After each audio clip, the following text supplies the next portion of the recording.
আপনারা দেখেছেন তারেক রহমান মৌলবাদের উত্থান নিয়ে খুব চিন্তিত। আপনারা দেখেছেন বিএনপির মির্জা ফখরুল ইসলাম আলমগীর সাহেব দক্ষিণপন্থীদের উত্থান নিয়ে অনেক চিন্তিত। আপনারা দেখেছেন বিএনপির আরেক পাগলা আছে ফজলু। আমরা বলি এর জন্য দ্রুত ইনজেকশনের ব্যবস্থা করেন। আওয়ামী লীগের টাকলা মুরাদ যেভাবে এই দেশে থাকতে পারে নাই, বিএনপি ফজলু যদি আলেমদেরকে নিয়ে বাড়াবাড়ি করে, আলেমরা তার দীপ্ত জবাব দেওয়ার জন্য 24 ঘন্টা প্রস্তুত আছেন। আমরা তারেক রহমান এবং বিএনপির কাছে জানতে চাই, মৌলবাদীদের নিয়ে আপনাদের এত চিন্তা, দক্ষিণপন্থীদের নিয়ে আপনাদের এত চিন্তা, ইসলামপন্থীদের নিয়ে আপনাদের এত চিন্তা, খুনিদেরকে নিয়ে আপনাদের এত চিন্তা নয় কেন? গত 1 বছরে আপনাদের কর্মীরা একজন আরেকজন 100 জনের বেশি কর্মীকে তারা খুন করে ফেলেছে।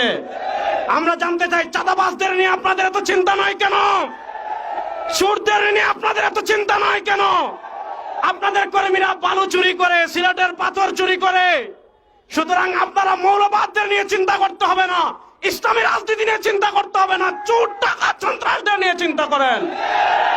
2 নম্বর আরেকটা কথা বলবো, 2024 সালের জুলাই আগস্টের গণবিপ্লবের মাধ্যমে আমরা ভারতের আধিপত্যবাদকে পরাজিত করেছি।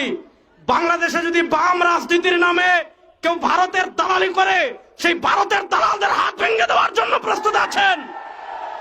আপনারা দেখেছেন আমাদের বাংলাদেশের বরেণ্য 2 জন শিক্ষাবিদ, ডক্টর সরওয়ার এবং ডক্টর আসিফ মাহতাব উৎস, তারা এই উম্মার তন্ত্র প্রহরী, বাংলাদেশের সভ্যতার অন্যতম পাহারাদার।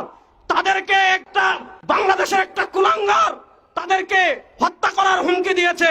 যে হত্যা করার হুমকি দিয়েছে তার পক্ষ নিয়ে এদেশের বামরা বিবৃতি দিচ্ছে। আমরা স্পষ্ট ভাষায় বলি, ডক্টর সরওয়ার এবং ডক্টর আসিফ মাহতাব এদেশে একা নয়, তার সাথে বাংলাদেশের সকল মুসলমান আছে। তাদের 100% যদি বাংলাদেশে কেউ বাঁকা করতে চায়, কিয়ামত হয়ে যাবে, কিয়ামত হয়ে যাবে। আমরা যেই নিয়তে তাহাজ্জুদ পড়ি, ওই নিয়তে ইসলামী আন্দোলন করি। আমরা যেই নিয়তে রোজা রাখি, ওই নিয়তে আমরা ইসলামী আন্দোলন করি। যেই নিয়তে নামাজ পড়ি, ওই নিয়তে ইসলামী আন্দোলন করি। আমরা আদর্শের রাজনীতি করি। আদর্শের রাজনীতি কখনো 1-2টা আসনের জন্য বিক্রি হতে পারে না। ইনশাআল্লাহ এবার যদি কেউ না থাকে বাংলাদেশে ইসলামের পতাকাকে বুলন্দ করার জন্য, কালেমার পতাকাকে বুলন্দ করার জন্য, বিশ্বাস জন্মনায় সৈনিকেরা প্রস্তুত আছেন না নয়?